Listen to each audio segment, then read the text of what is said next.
Hello दोस्तों, स्वागत है आपका हमारे अपने यूट्यूब चैनल फैक्ट्स ट्यून में। दोस्तों आज हम बात करेंगे एरिया 51 के बारे में।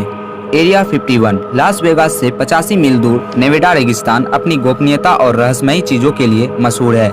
पर यहीं स्थित है एरिया 51, एक ऐसी रहस्यमयी जगह जहां अमेरिका के सीक्रेट रिसर्च, एलियन और यूएफओ को लेकर दुनिया भर के वैज्ञानिक और तर्कशास्त्री बहस करते हैं। कई लोगों का मानना है कि एरिया 51 में यूएफओ और एलियंस का अस्तित्व है, तो कई वैज्ञानिक इससे इनकार भी करते हैं। एरिया 51 के पीछे का रहस्य जानने के लिए आइए पहले हम ये जान ले कि एरिया 51 है क्या। 2 जुलाई 1947 न्यू मैक्सिको के रोजवेल में एक अनआइडेंटिफाइड फ्लाइंग ऑब्जेक्ट यानी यूएफओ दुर्घटनाग्रस्त हो जाती है। कहा जाता है कि उड़ती हुई तस्तरी जमीन पर आ गिरी थी और उनमें एलियन भी सवार थे। इस यूएफओ की दुर्घटना की बात पूरी दुनिया में आग की तरह फैली। जैसे जैसे इन खबरों ने तुर्क पकड़ना शुरू किया, अमेरिका ने एरिया 51 को रेस्ट्रिक्टेड जोन घोषित कर दिया। जमीन के अंदर अंडरग्राउंड सेंसर लगा दिए गए, यहाँ तक कि किसी इंसान के इस एरिया में घुसते ही गोली मार देने का आदेश दे दिया गया। इसलिए अंदर के गतिविधियों पर आज तक ना तो किसी को भनक लगी है और ना ही कुछ राज खोल पाया है।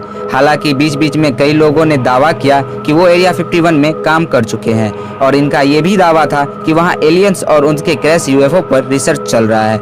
दावा करने वालों में से कुछ का नाम बॉब लेजार्ड और बाइट पुशमैन था। बाइट पुशमैन एरिया 51 के फॉर्मर सीनियर साइंटिस्ट थे और 7 अगस्त 2014 को इनका देहांत हो गया। पर इससे कुछ दिन पहले ही उन्होंने एक इंटरव्यू दिया था। उसमें उन्होंने एरिया 51 में अपने काम के बारे में बताया था। उन्होंने कहा, एरिया 51 और एलियंस दोनों का अस्तित्व है। एरिया 51 में 18 एलियन इंसानों के साथ मिलकर रिसर्च पर काम करते हैं और इनमें से कुछ की उम्र 200 साल से भी ज्यादा है। उन्होंने एलियन और उनके स्पेसक्राफ्ट की तस्वीरें भी साझा की। पुशमैन के मुताबिक एलियंस कोटोनिया नाम के एक ग्रह से आए हैं जो पृथ्वी से 39 लाइट ईयर दूर है, यानी इंसान को वहां पहुंचने में 39,000 साल लग जाएंगे। पर उन्होंने बताया कि एलियन इन दूरी को अपने यानों से महज 45 मिनट में पूरी कर लेते हैं। इतना सब जानने के बाद कोई भी एलियन और एरिया 51 के अस्तित्व को नकार नहीं सकता, पर फिर भी अमेरिकी सरकार के नक्शे में एरिया 51 का कोई नामो निशान तक नहीं था। यह सब बात सामने आने के बाद पहली बार 1955 में वियतनाम वॉर के समय सेंट्रल इंटेलिजेंस एजेंसी यानी CIA ने इस इलाके के होने को स्वीकार किया, पर इस इलाके के बारे में कुछ जानकारी नहीं दिया गया, जिससे कि लोगों के मन में एरिया 51 को लेकर जो बातें चल रही थी वो सही साबित होने लगी। लोगों के मन में अलग अलग बातें चलने लगी। तब फिर 2013 में CIA ने अपने दस्तावेजों में एरिया 51 का पहली बार जिक्र किया तो पूरी दुनिया के कान खड़े हो गए।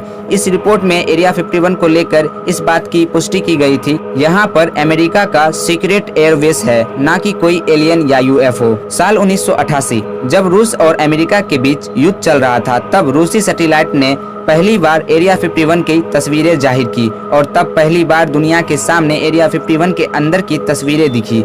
इस तस्वीर से पता चला कि यहाँ 8 रनवे है और यहाँ अमेरिका का सबसे सुरक्षित एयरवेस है। कुछ वैज्ञानिकों का मानना है कि यहाँ अमेरिका वर्ल्ड का सबसे खतरनाक और गुप्त हथियार विकसित करता है और जब इसका टेस्टिंग किया जाता है तो इस तरह के अजीब अजीब आकृति वाले यान को लोग देखकर यूएफओ मान लेते हैं। पर एक बार BBC के एक रिपोर्टर ने इस एरिया में रिपोर्टिंग करने की कोशिश की तो उसे रोक लिया गया। यहाँ तक तो ठीक था, पर उसे गिरफ्तार भी कर लिया गया। गिरफ्तार करने के बाद उसे लास्ट वार्निंग देकर छोड़ दिया गया। अब इस एरिया में किस तरह का हथियार बनाया जाता है या किस तरह की गुप्त रिसर्च होती है, अब इस बात की तो कोई पुष्टि नहीं है। पर अब ये बात आप पे रहता है कि आप क्या सोचते हो। क्या आपको लगता है कि इस एरिया में सही में एलियंस और उसके यूएफओ पर रिसर्च किया जाता है? यदि लगता है तो कमेंट बॉक्स में हाँ लिखें, अगर नहीं तो आप अपना राय इसमें दे सकते हैं। आज के लिए इतना ही, मिलते हैं अगले वीडियो में, तब तक के लिए थैंक यू।